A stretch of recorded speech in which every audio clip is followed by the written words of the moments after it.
Assalamu alaikum wa rahmatullahi wa barakatuhu. Here we are, subhanallah, approaching 2026. We were here a year ago, and as I mentioned last year as well, I know we don't celebrate anything going by the Gregorian calendar. However, it is a really good marker to see what you've done in 2025, subhanallah, and what's going to happen in 2026. So, 2026 is not another year. It is a chance for change, subhanallah. It is an amana from Allah subhanahu wa ta'ala. It's another doorway for you to step into the woman that you always wanted to be, inshallah. Last year taught you lessons, and this year requires action. My name's Aisha, and I helped overwhelmed Muslimahs succeed. And inshallah, in this video, we are going to explore exactly what we could and should be doing in 2026. Let's begin. Before we begin, don't forget to download my free printable planner on www.cupofparenting.com/planner. So 2025 may have felt busy for you, it may have been heavy for you, or even overwhelming. Or maybe it was beautiful and full of blessings, alhamdulillah. But here's the truth. Nothing changes unless you do. Allah subhanahu wa ta'ala tells us this clearly in interpretation of the meaning, chapter 13, ayah 11. Indeed, Allah will not change the condition of a people until they change what is within themselves. 2026 is therefore your chance to change what's inside. I'm talking about your habits, your mindset, your routines, even your relationship with Allah subhanahu wa ta'ala, inshallah. So lesson number 1, therefore, is prioritize your iman rather than your image. What do I mean by this? I mean, focus on what Allah subhanahu wa ta'ala sees as opposed to what people might see when they see you. So think about your heart rather than your house. Think about your salah and how it fits around your schedule. It should be your schedule fitting around your salah and not the other way around.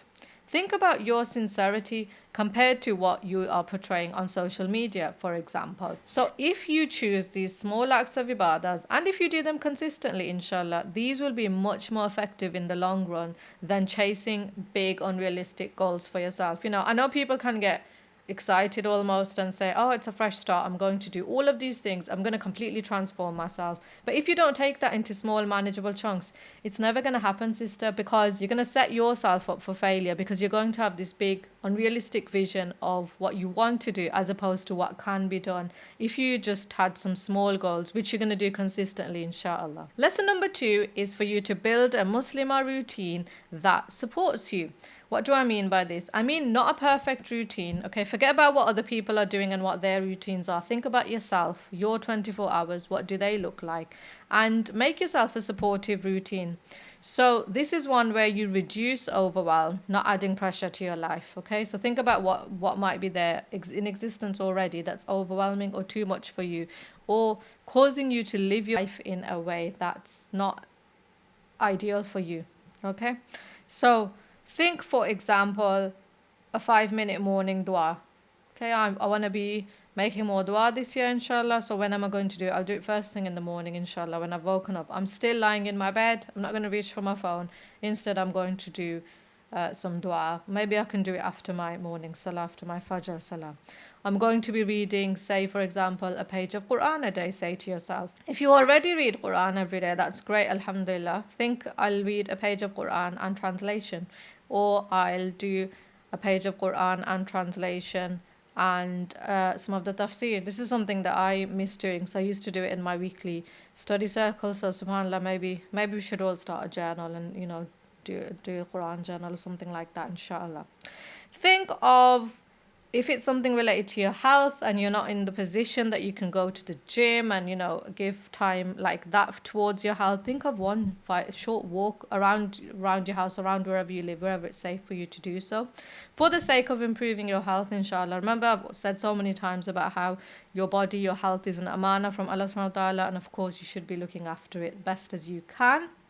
Think of creating a tidy corner in your house. We talked about decluttering and having a clean environment as a Muslim. So I'm not talking again about these Instagram perfectly seeming houses. I'm talking about your personal home and what's going to be manageable for you, where you can sit with some sukoon and with some peace and clarity and do the work that you need to do, inshallah.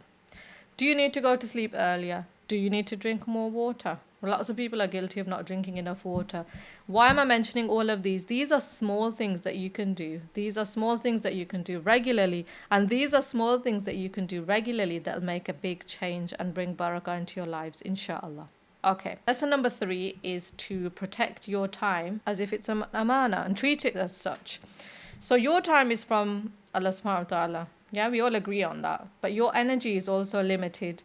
You've got different roles in your life, whether you're a mother, a sister, a wife, a teacher, and all of these things need clarity and boundary. So it's not about thinking what drains you.